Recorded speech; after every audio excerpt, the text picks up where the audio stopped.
Đây tổ. Cô nên bạn là bạn. Sẽ nào như nào này? Nhưng mà tôi không muốn đi hẹp nữa. Hello. Hey. Được Nam ạ. Đây là có bạn đi rồi. Si nào nập lấp lấy à? Ở điên là độc đâm. Bờ xin ạ.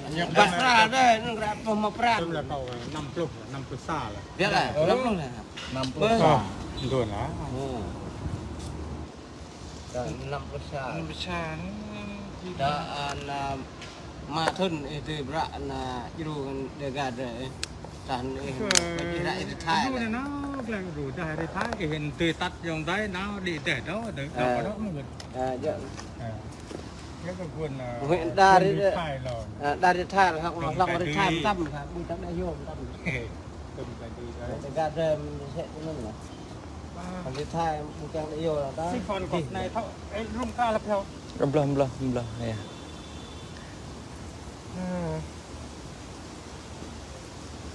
Dọ này là dọ rằng dình có thay về khỏi dình đau mà nạp lại chẳng gum chẳng rai bây giờ lại có thay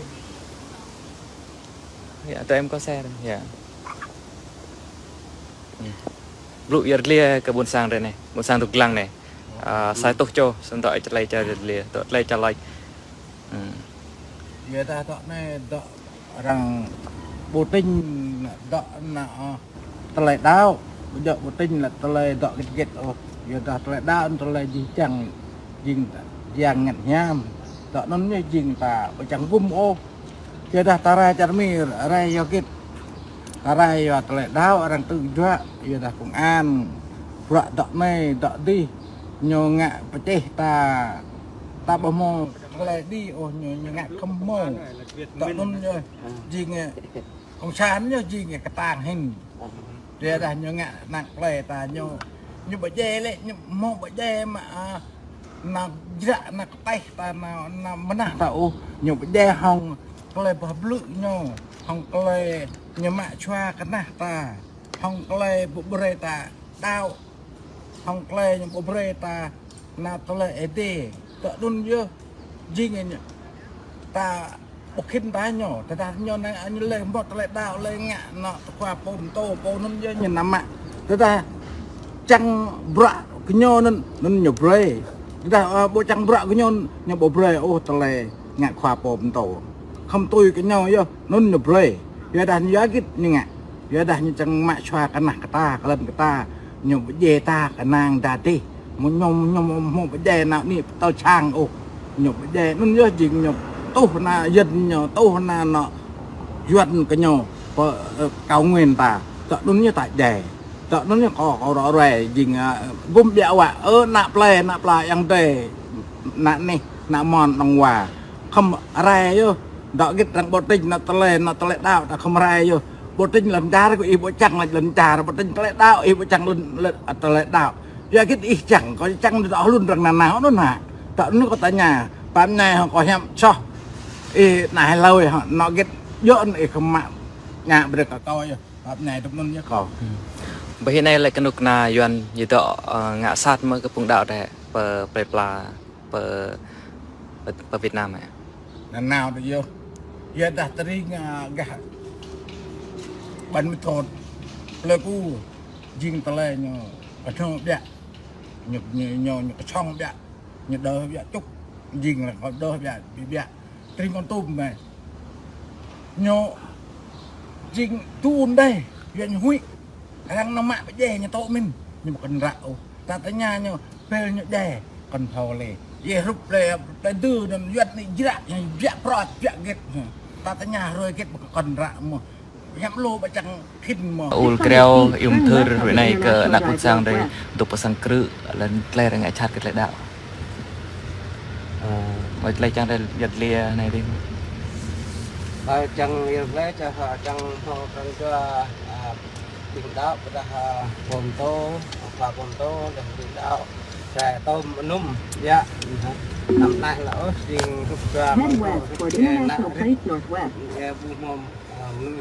mồm char sama ada yang mau lagu gop kena ya tak mau dek hio yang lirum gop berdua tak iru acaranya acara trong bedah tele đạo bình ta mình trong một đi cái ya 600 feet, turn right onto Van Ness Street Northwest. ta không mà bọt cái đạo chứ giờ cả bình rằng bình lúc nào Việt Nam tự cho đây là làm tap trong viên bình đây là depo sinh ngã tabu tegu lên trong tegu về Take the next right onto Van Ness Street Northwest. dah tak tahu bukan orang mah bukan orang le orang mah bình đạo mà ta không ghi được su là để vô với mình là nạc buôn sang đây một lại xã ai là cả tục Next một quarter lại mile, turn right cam onto pha Connecticut Avenue Northwest.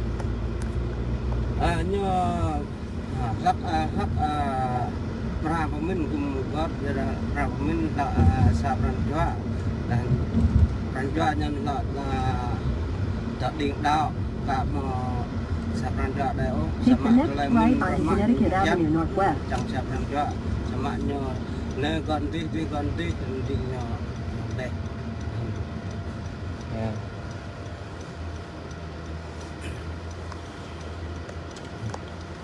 ni lấy cho cái luôn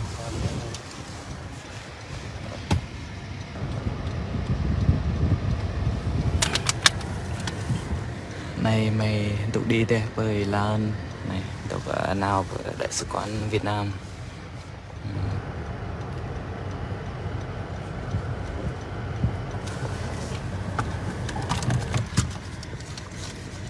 Predator ibu bunja này ada mak kerip pro pak thun pak penyai ke nak cho gõ sang ke lemot lay sọ vì ở đây thì những cái chat thì nên mạ lần la chat lại đào anh có chỉ trang này tại đây sa ai phát để mà bro cái pool đi đến mà vì đã lại Predator cái nga cái ông đây đây camera để một lại bị cam pha nam hay đuôi hỏi anh nè việc ta để chính xa chính năng chỗ ấy thì để ghi vào like cái phụ ông đây tục mà bro cái ông đây tục pasang cự sẽ mà nên chừng rồi này phải một lòi pool sải pool thì lại nào bờ Congress sải pool lại nào bờ tụi mình nào bờ Senate đi anh chừng pool may chừng nào ul yêu thương yêu kêu bờ đại sứ quán bờ này anh chừng cầu cái thì tung bật thì nhu sẽ mà rồi em ghi mày một lại bị cái bên chẳng bị ta lại là ngại chặt cái nào buôn sang cái do cái lệ đạo yang tây tập sang cự sang nạ một lu khoai moa lần tổ chức đêm đê cái human rights lần vật cái lệ đạo cái đục nami sang một lại bị cái bên mỗi lu hipur đã mã rút làm news này thì sang nam á nên đây cậu chỉ trang đây đâm rồi bản ấp này cậu đây làm bật hôm mai bờ đi làm rồi để đua ai ô để đi gir lần bray ipon mai chính lại mong signal sen for justice lần mau mấy pon căn đã kita mày chính lại tentang remah berak karena mau sang đây để mà mẫu anh nhá dài pool này pool đi đến bao kita nhưng tọa để bốc tọa mục đích chung để tọa để chẳng ngạ này để sang vitru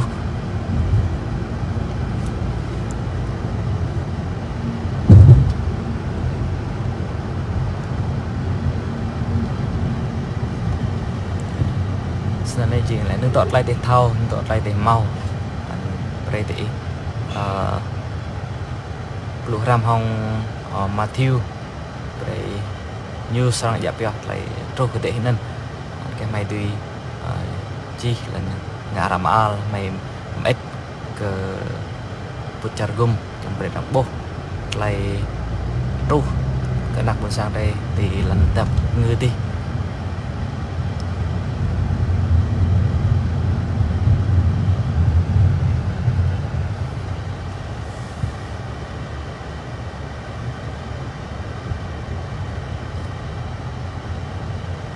hiện nay mới tục về London tục nào nãy như blog thì mà blog 5 nít nãy mày trúc thì nó nên sau này để bố trình lại sạt lại hành cái cho nó na grab chal thì như ngã chát thì như ia thì như đơm cùng đạo đây bờ sam na lần mày nào cái nó thì như mò cái bẹ mò trong lũ ra mò lại anh để bố sinh sạt lại hành sau này này mày sang nào bờ cái nó cha Việt Nam sinh ạ thì như bẹ lũ ra mò mà ta thì như tục bảo làm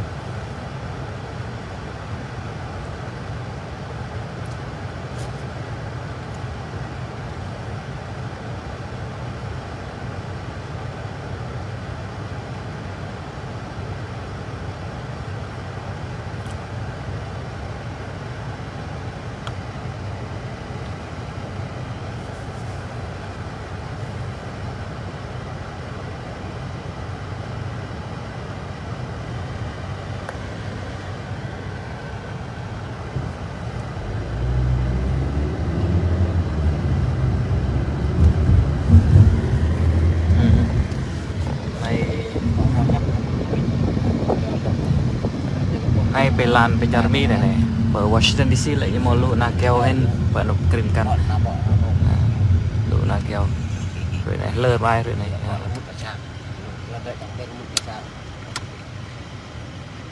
vậy là nó là một cái sạc này ในจริงนกนำตุ้ยไม่สังนาว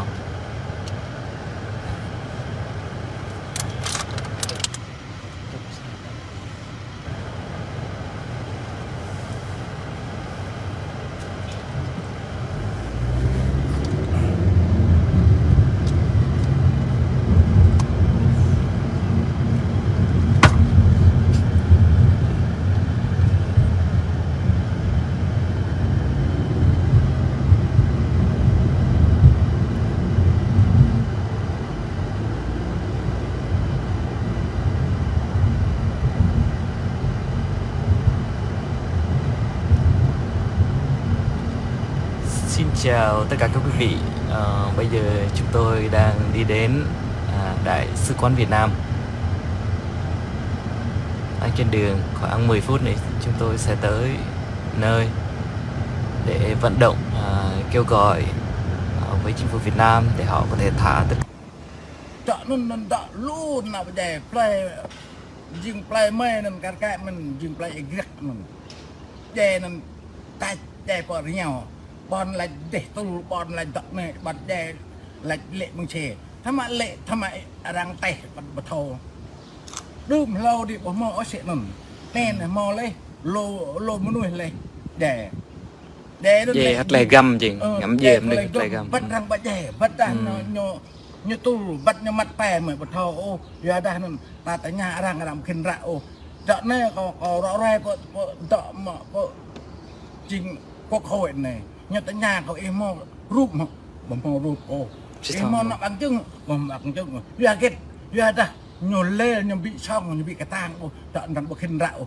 ta thấy rạ đấy nằm mà bị đèn tâm chợ nó như chừng nhồi huy nhưng lúc đó cho rút em bị mò bằng chân rút em bị mò nó để ai rút bị mò nó phim quay tại nó có đó xong cái tang này có nick tăng tết nên chính là cái nút na nhiều bọn răng hòng của bức chart gồm chỉ từ bệt lại nghe cái lãnh đạo của chặt Việt Nam xin ngại vì mình bỏ lại Việt Nam nhiều ngã mặt lần sất mà hẹn một ta nhiều tờ loa được nhiều blur tại nhiều loa rồi nhiều blur rồi một shit ô tôi cái nhỏ nữa nhỏ túi bé chứ mà tôi nhỏ bộ rẻ tại nó răng rè mà sao mà nó ta tầng tại nhà tại này tôi mà bơ tôi nhiều xin ngã tôi nhiều là tham môn là nhiều bề đạo tôi nhiều đạo nho lại dình tôi nho bộ rẻ nhầm dài ô lại blue lại yuan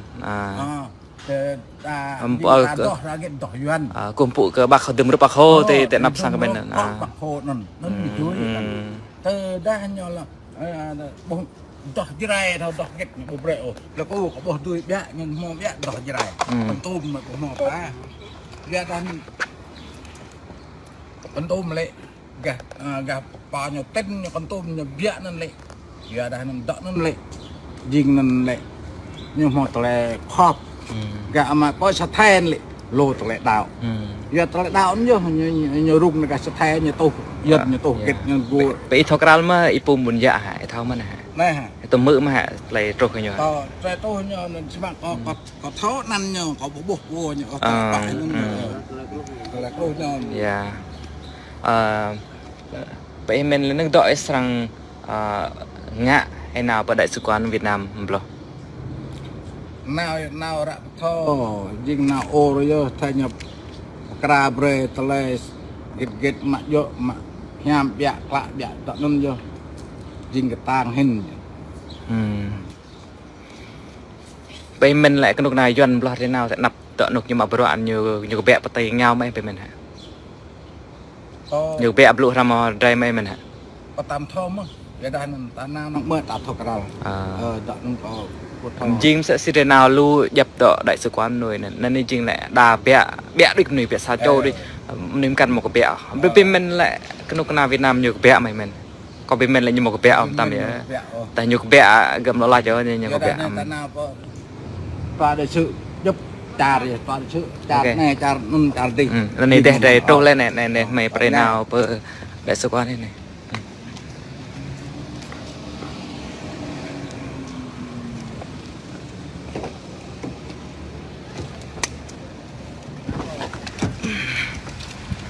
Okay, 60 minutes. 16 minutes. That's how long it's gonna take to get there. 60 minutes. 16. Okay. Good? Okay.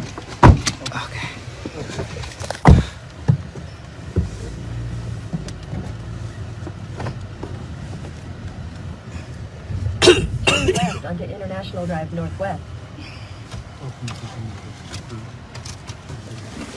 Tiếp tục phỏng vấn cái một lại chẳng giật lia chẳng like mà cái bữa đây nào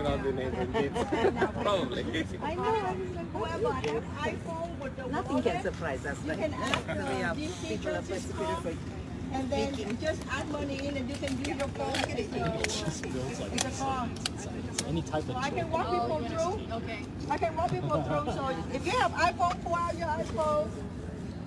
I think we should do whatever is more convenient. What draws you to religious? I have a card with Yeah, me. do whatever we can do. I don't know. I don't have a.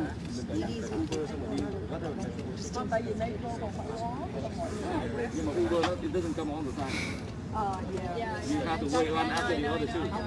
Let's just do that now.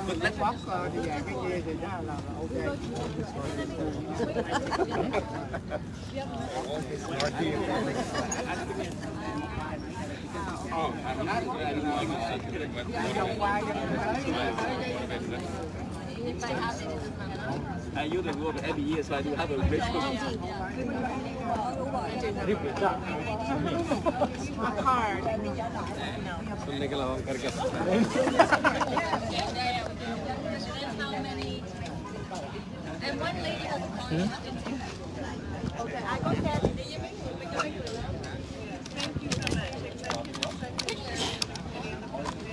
Okay, yeah, Jack.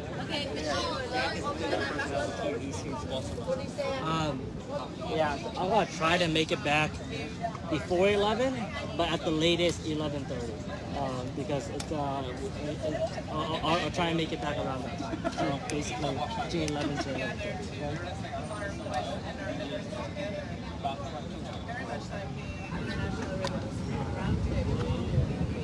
When does it open again? Do you remember? So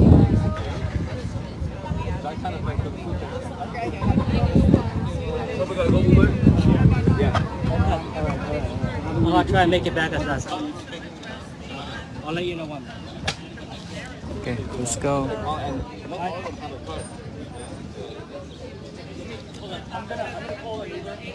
Yeah, get the stuff out.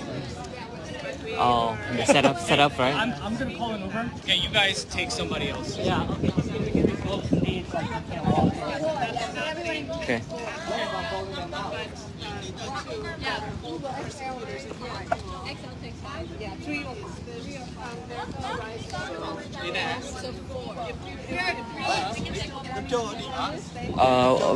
Anyone yet? No, not yet. Tất cả không. We need for three, right? Đang rồi. Mình đem hay lại được lau cho đây.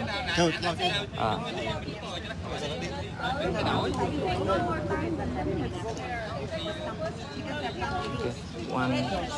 Okay. Yeah, okay. Let's go. We're done. Sa dua. Sa jauh dong. Lau ke? Jalan be. Yeah, how about the guy in the purple? Is he here right? Dia bang cibi bang ya semua. That's the guy in the purple. Okay. Đi đâu cả? Okay, let's go.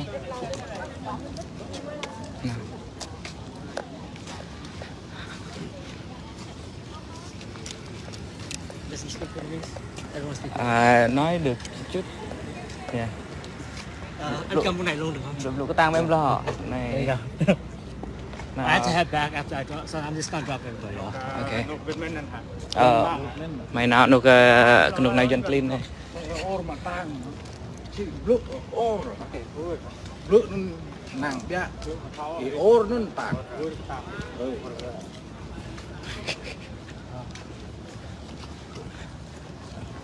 A little bit different language. What's the main? Okay, main. Right. Maksudnya Where's the main street we're gonna come from? That way or? yeah, I think this way, yeah. Are you parking close here, nearby? Yeah. It's Yeah. maybe a 5-minute walk.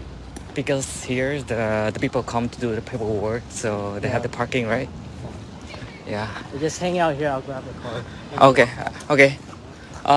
Rito, aku pun pernah nyoba ada hanya kita dah ya.